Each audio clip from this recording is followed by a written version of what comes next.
All right. So, welcome to the Tonight Show edition of Storytellers Night with my special guest, Jonathon Lythgoe. So, there's a story behind this. It's a good story. Do you want me to tell it? You should start. I'll tell it. Okay. So, my friend Andrew Hiltz, who lives here in Regina, was taking a trip to New York to visit a friend. And as things happen with airlines, flights get delayed, things happen. And his flight got delayed. And he ended up on a flight to New York that was pretty much empty. And Like massive flight, like 5 people sitting on it. 5. yes. That's it.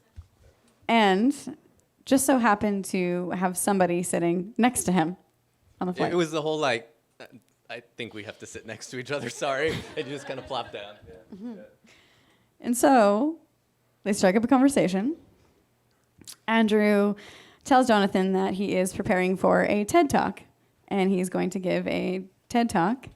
Shout out to Megan McCormick, who hosts that at the city at the Regina Public Library.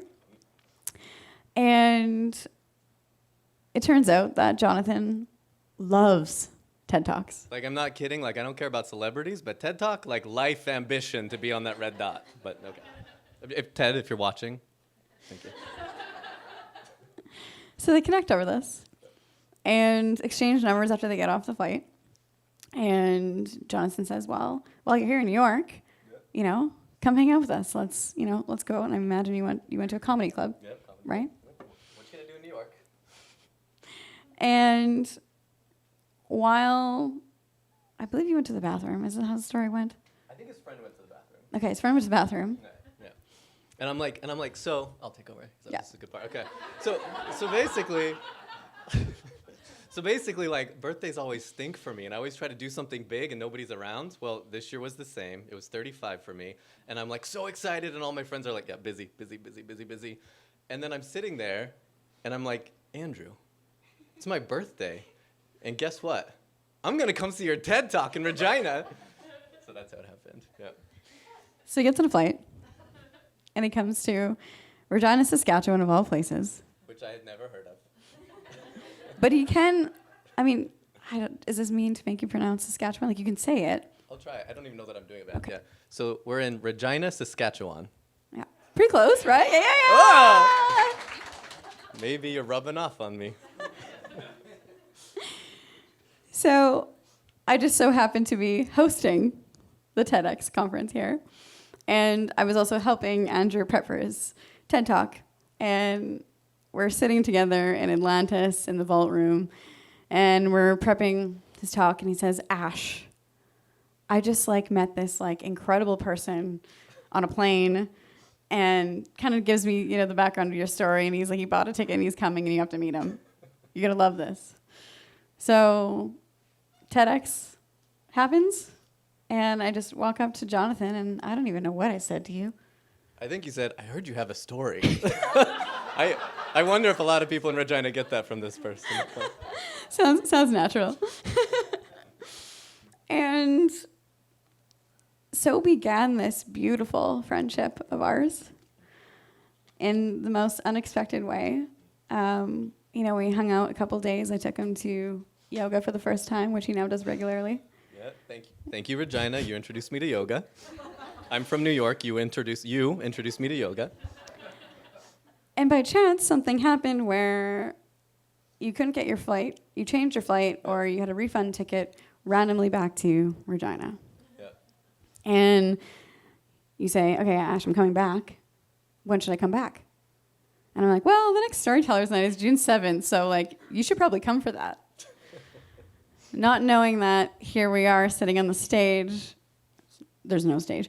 Here we are sitting in this Storytellers Night living room together, about to talk about your story. Yeah. So here we are. This is the background story to Ashley and Jonathon. And so I think we're going to go back to your childhood. Okay. Because you are not born and raised in New York. You are living there now. But tell me what your life was like growing up. Okay, sure. So to help everybody understand it a little bit, essentially imagine Regina, but add mountains, and it's the same place. That's where I grew up. I grew up in a place called Boise, Idaho, if you've heard about it. And my experience growing up was really, though, super, super religious and super, super conservative. So I'm a kid of the 80s. And I immediately kind of noticed that I didn't really fit into exactly what you're supposed to be for the stereotypical dude. So that was kind of like challenging. But I think I grew up and I realized that immediately that something was different, but I don't think you ever have language to really explain it when you're a kid as to what you are or who you are. You just know that maybe you don't fit in a little bit. And so in that society, in Boise, Idaho, I found it a little bit hard to be who I was as a child. And how did you cope with that from an early age? Like, especially when you don't know that language and you're a child and you're trying to figure things out, but you don't necessarily have, the exposure, the experience, or the understanding. So how did life unfold for you, given that you had this feeling inside you that you were different? Well, I think when you don't have the words for it, what you do have is simply your own reaction to the world. And so I think all of us are born into the world who we are. And I think that as you go through life, you see the world react to who you are. And I actually think for everybody, I don't think this is something that's limited to the LGBTQ plus community. I think we all learn that there's part of who we are that the world doesn't quite like. And we start to feel judgment and we start to feel shame. For me, it was anytime I did anything that was non-stereotypically masculine. So wanting to wear something that was more feminine, being more interested in emotion, being more interested in just toys that appealed to girls, anything that was not typical, there was a reaction to that. And that reaction felt shame. You can feel that and you understand it as a child. And that lesson was so strong, it told me that who you are is different, you don't have a word for it, but it's not okay. And it's not acceptable. And so I internalized that as I need to hide that. And I think Justin spoke to it a little bit about the need to try to be perfect. I tried to then be the perfect guy and try to live the perfect life and be who I thought I was supposed to be. And that's where you get into trouble. So tell me about who you were when you were pretending, who Sure. that was the world. Sure. The world told you that was who you were supposed to be, right? Sure. So I think for me, where it happened to me is I also grew up extremely religious. So I was Christian, very religious. Like we went 4 days a week, which I think is pretty good as far as records go. We would go twice on Sundays. We'd go again on Tuesday to get some more praying done, and then we'd do like a youth group thing on Thursday. I was the president of my quizzing team, which this is like, I don't know, nobody's ever heard of this. You have? You're a quizzer? There's a quizzer in the house. Oh my God. So you literally verbatim memorize the Bible. So you're like a child and you're like studying everything. And then after you know it and you study it, you then sit on chairs and you go to a competitive event and they ask you a question about the Bible and you've got to stand up and your buzzer goes off when you stand up.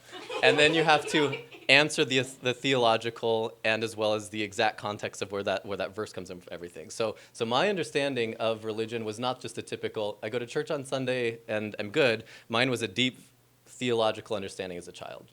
So for me, I would only study the King James Bible because I thought it was the most accurate. I'm like, God didn't speak in common language. He spoke like Shakespeare. I'm going to read the one that sounds like Shakespeare. So I would read this, and I would come up with my own interpretations of what it meant. And the way that I understood things, and this is going to get so deep, and if you are a theologian, you're going to tell me I'm wrong in so many ways, but this is my child understanding. And that's that I understood then that being gay was wrong, according to the Bible. I found passages and I began to understand what that was. I then understand also that God, according to my interpretation of the Bible, judges their children based on the sins of their fathers. And so I was convinced I had been sentenced to be gay because my father and his father had had issues with sexual immorality. And I thought, this is the judgment. So my purpose in life is to become holy, to be perfect. And if I resist this sin that I've been given, then I will be a good person at the end of my life. And when I get to heaven, he'll say, good job. And that's who I need to try to be. So I stuffed it down, understood it was a temptation, and then proceeded to live a normal heterosexual lifestyle. Okay, should I keep going? Okay. So what that meant for me is I eventually got to a point where I believed that God had brought a woman into my life that I needed to marry. She was one of the most beautiful and pure-hearted people I've ever met. The way that she saw people and she saw who they were as humans and loved them unconditionally was like, this is the person I'm gonna marry. That's who God has for me. So I trusted that. I married her. We had a phenomenal marriage for 13 years. We had 2 boys. One is now 11, Franklin, and one is 8, Finnegan. They're amazing. And so deep ingrained with me was this conviction that I needed to resist who I truly was and be this perfect Christian man that I even chose names for them that actually mean the same thing, but they mean free man, because I wanted them to be free from the chain of sexual immorality that I thought existed in my family. And I also gave them a name that meant warrior, because I wanted them to be strong enough to not succumb to all the things that they would face as a result of that. And I believed that if I continued to live my life, I would take it to the grave and I would be a good person, breaking that chain of sin in my family and making it so they could live free of sin and as good people. And that worked for a while. I had a happy life. We had a successful life. I moved from Boise to Pittsburgh, had a very successful career, found myself in a 3-story house, 3,600 feet, in an acre in the woods. I bought us a hot tub, watched my kids going to baseball. I coached their baseball teams. It was exactly the life that I wanted. Until. Should I keep going? So everything is perfect in Jonathon land that you've created. Right now, yep. And what experience or what were you presented with in your life that really, took you out of that place and allowed you to speak your truth? I think there's only one thing this sounds cliche, but if you're a parent, you're going to get it. But there's only one thing that's strong enough to get rid of your biggest fear. My biggest fear was accepting myself and facing that. But it was love that ultimately overcome it. And I mean that for my child. So one of my boys one day came home and said something to me very innocent that made me realize that I had to finally face my fear. And he came home one day and he told me, "Hey, Dad, so yeah," and he was telling me about his friend at school, and he said, "Yeah, well, my friend and I, his little boyfriend," he said, "well, we're really weird friends because we kissed." And I was like, oof. I'm like, in my head, I'm thinking I have done everything to protect him from this.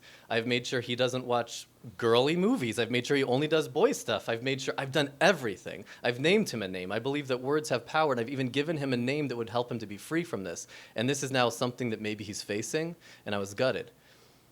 So I kind of swept it aside and didn't know what to do. It took myself another week, and as I'm processing it, there was a day that I'm driving to work, and the rain is coming down. I remember the specific song that was playing, and I'm having this moment where I'm thinking, all right, what happens? What if he is gay? What if he does go through this? What's going to happen?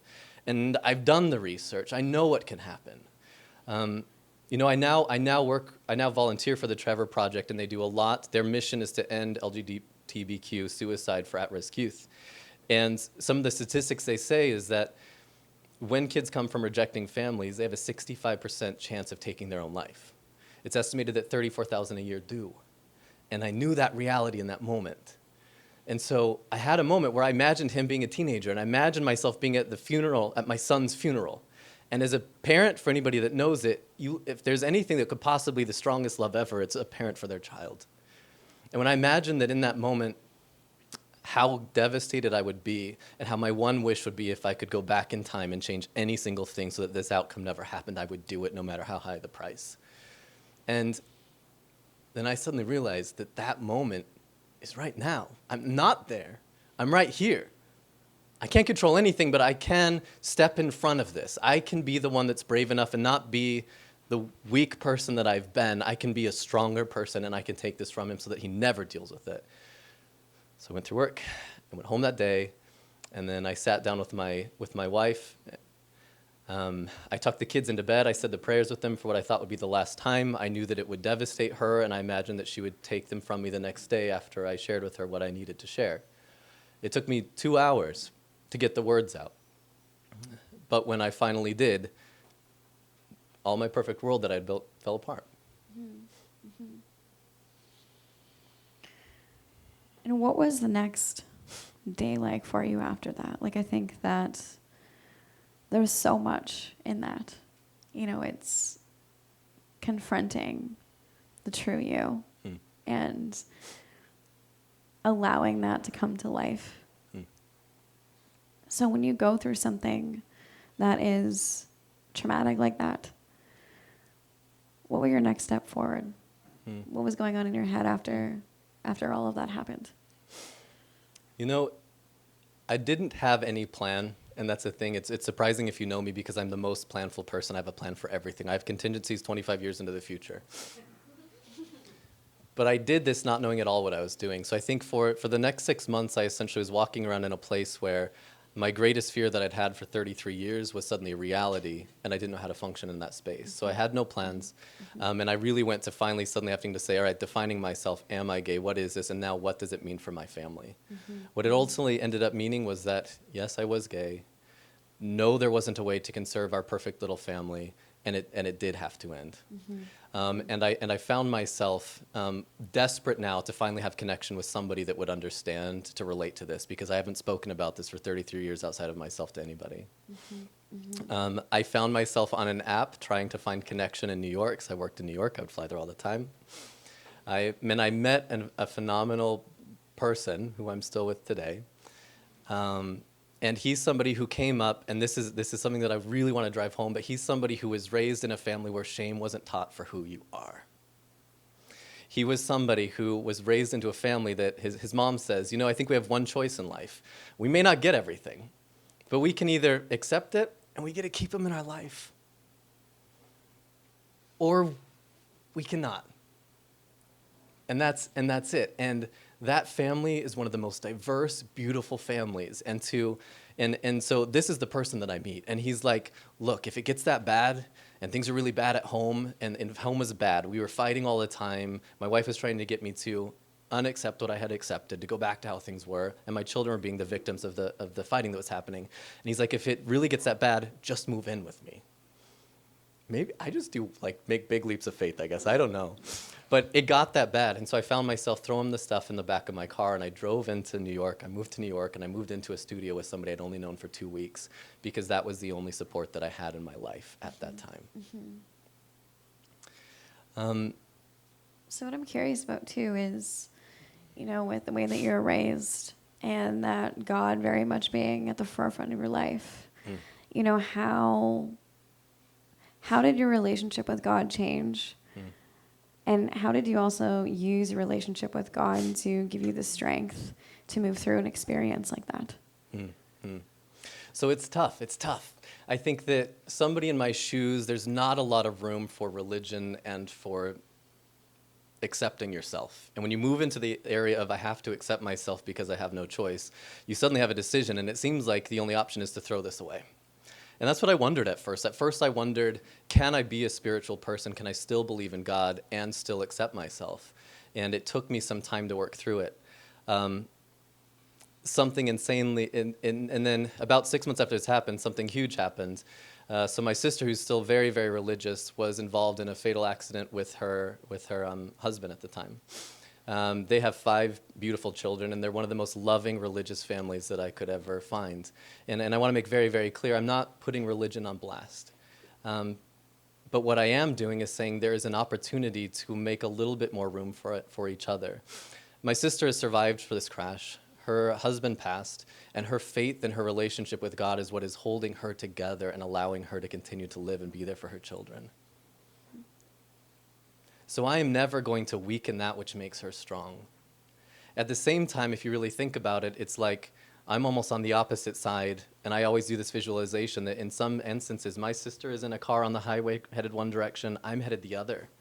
And this is what we're faced in with life, is that right now we think somebody has to win. Either you can be yourself or you can only have God, and I've found that that's not true. What is true is we simply need to adjust for each other a little bit. Let her have her faith that supports and sustains her.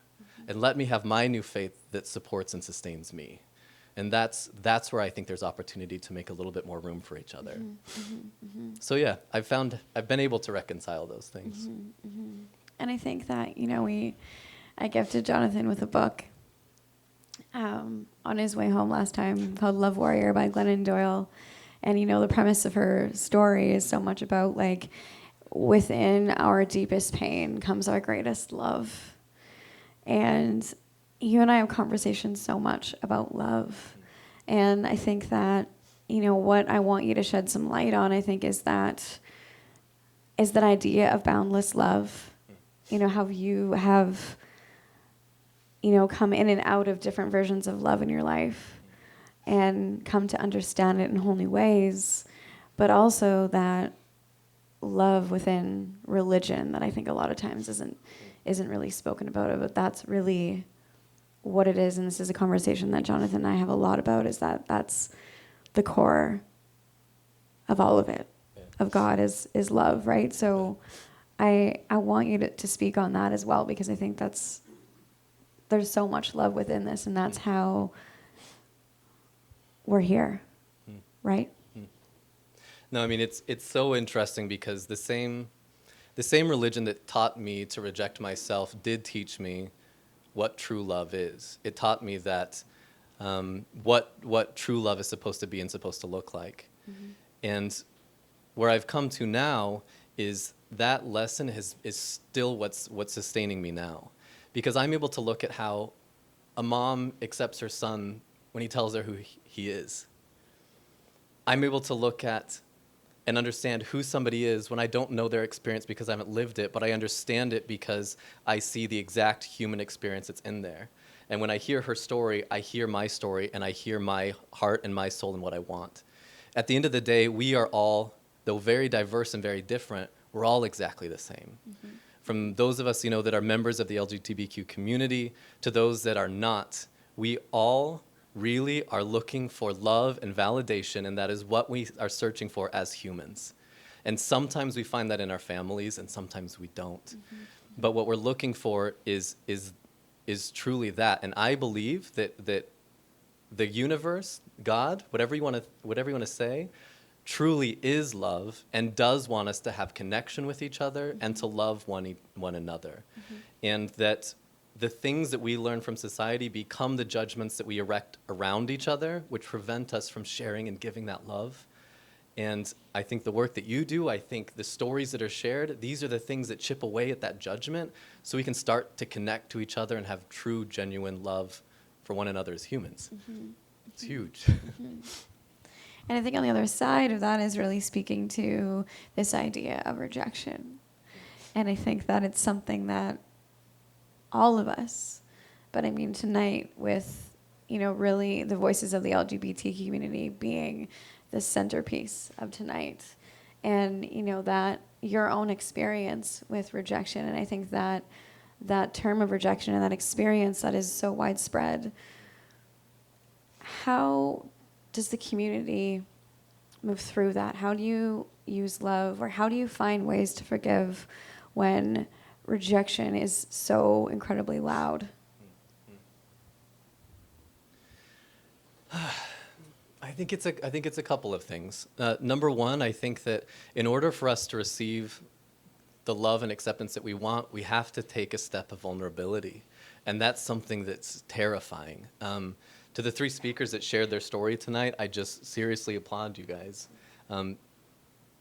That takes real guts and real courage, but the ability to be that vulnerable allows for empathy to develop from everybody that hears their message, and allows for us all to start to understand one another. Mm-hmm. You hear what it's like when somebody is accepted and is validated when they say who they are, and how powerful that is, how that gives them life and that gives them purpose. And then you also hear how powerful it is when it's not. And we have the ability to do that for one another. And so for everybody who's part of the community, I encourage them to continue to share their stories and to continue to be vulnerable on a real basis. It doesn't have to be on a stage. Mm-hmm. And for those who aren't a part of it, I encourage you to be curious, to take somebody out to coffee and to find out who they are as a human. Mm-hmm. Mm-hmm. That's powerful. Mm-hmm. Mm-hmm. I want to know more about what you've discovered within you as a human now that you've stepped into living your truth. So I think the biggest thing about living your truth and that I've discovered for myself is that I am endlessly powerful. You know, this used to be my biggest fear, not being on stage. I'm fine with that. But my biggest fear would be to share my truth and tell anybody who I am. And I'm now able to say who I am and use that to help people that I care about. You know, so since coming to terms with who I am, I'm able to volunteer for the Trevor Project and actually lend my time and energy to helping them help other people that I can't reach. I'm able to connect with people that I never would have connected with. Before I went through all of this, I lived a very solitary life. I didn't share people who I was. I was simply perfect, and I didn't allow for human connection. I would never have talked to a stranger on an airplane and told him who I was. I would then never have trusted his friend to tell her my whole story about what's happening. I would then never have come back to a place and met 5 new friends and told a whole community of people who I am. But I hope that I can now do that, and in my vulnerability, encourage other people to be vulnerable. And my hope is that someday from doing things like this, there's somebody else who's clicking online trying to find support for who they are or for help understand what they are. And because of these stories that are shared, and because there's more and more empathy and more love that's growing, they find it safer. And it becomes safer and safer for more and more people to just live authentically. And how can we help to create that more in our lives, right? Like, I think that it's a beautiful opportunity to have this conversation so that somebody can find it and find hope and understanding and connection. But for those that, you know, haven't come out and are terrified of what's on the other side, or for those who have and are living a very similar life to you, right? What are those first baby steps that you need to take in terms of how do I find this love? How do I find forgiveness? How do I find that empathy? And how do I find that connection that helps me find my way in the world? Well, I think really it's about finding other people. Like, no matter where you are, if you haven't come out yet, if you haven't yet stepped into your truth and all of that, there are people that will love you for who you are. You know, I sit up here today with half of my family that's totally cool with it. Like, my dad, it was like, Jonathan, I knew you were gay when you were 2. And he's like, I kind of want to call your mom. They're not together. I kind of want to call your mom and say, told you so. I don't know if he's done that yet. But, and then there's the other side of my family who've not been able to accept it because they can't reconcile their religious views with their acceptance of me. But that's okay. It's okay because I understand where they are. And I'm okay with them being on their own journey to getting there. And I have so much love and hope that they will eventually get there to enlightenment. But then on top of that, for the people who say, I might not have that, there are people out there. I'm sitting in front of a room of people who are supporting people in their community. It's amazing to see the love that's poured out. And for all of you, those who come tonight, like, thank you and amazing. I told you Regina's freaking awesome. But there are, and sometimes you have to take risks, and even if you're not in a place that feels accepting now, there are places and there are people that are. And so I encourage you to keep going and to push on, and I would encourage everybody that hears that, and to know that they will eventually find it if they have faith and they stay true and they keep looking until they find people that look them back in the eyes with an understanding of humanity and love. It's possible. And it's so much better than you would ever imagine. You know, my life is more full of love now, albeit from a lot of complete strangers, than I could ever have imagined. And, you know, something that we've talked about a lot over the last couple of days, too, is that so much judgment in our world comes from lack of exposure. And I think, you know, the way that I understand it is also this lack of curiosity. And that also comes with fear of not knowing how to approach a conversation, you know, how to ask a question. You know, there's a lot of fear for those who are outside of the LGBTQ community and want to understand and find that compassion and that understanding, so that, you know, the thing that I love to say is that we need to create more communities in the world that have no walls. So, you know, how, as, you know, people that are outside of the community, what baby steps can we begin to take so that we can be more comfortable, be more exposed, and just have that understanding so that we can also create that connection? Yeah. So I think what I would say is that a lot of times when people are outside of something that they don't understand, their reaction is almost to try to distance themselves from it. And I think the hope is sometimes it's in love. Sometimes people distance themselves from a family member thinking, if I distance myself, this will be kind of a way of strong love that will, or hard love, that will teach you to be different and make different choices.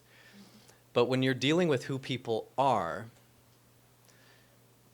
all that you're adding is shame. And so for people who have loved ones who are maybe outside of their understanding, distance is not going to fix anything. Distance is judgment and is shame and hurts the people that you love. So if it is love that you're seeking, then it's to move closer, not to move further away. And it's to be curious, and it's to ask questions. You might say something wrong. That's okay. We will educate you. We'll educate you? Yeah? Okay. We will share, but we'd rather that. What hurts more is when somebody stands back and stares and doesn't ask and doesn't get curious. That hurts more, because then that's assumed judgment. But when somebody gets curious and comes close and says, I care, can you tell me your story? That is love. That is love. So don't be scared and get closer. Don't get further away. All that's going to happen from that is love and understanding. And my guess is that as you understand the person sitting across from you, you're going to understand more about yourself and more about your own humanness as well. I think these are all good things. So I think that you've really shed light on a lot of, this question, but I think about what does the world need more of? And I think that being in this space together tonight, how can each and every single one of us lead with more love and compassion when we leave this space and we show up tomorrow? Not here, but in our own lives. So I'm going to say something so cheesy, Ken. Okay. So I think what we can also do, and what people don't do enough of, is take the time to love ourselves. Like, this sounds so cheesy, but I think a lot of times we look for love as a deficit that's within us, and we look to somebody else to fill that love, and that's never going to happen. That doesn't work for anybody. I thought it did, and it took me a while to learn that. But once you see that love is truly something that only you can give to yourself, give that to yourself first. And once you're full of love and full of self-love, you're going to be so shocked at how easy it is to start loving other people as well. When you understand what's been broken within you, when you understand what you've been shamed for and what you've had to overcome, then suddenly it's so much easier for you to extend that to somebody else. Thank you. Thank you. I love you so much.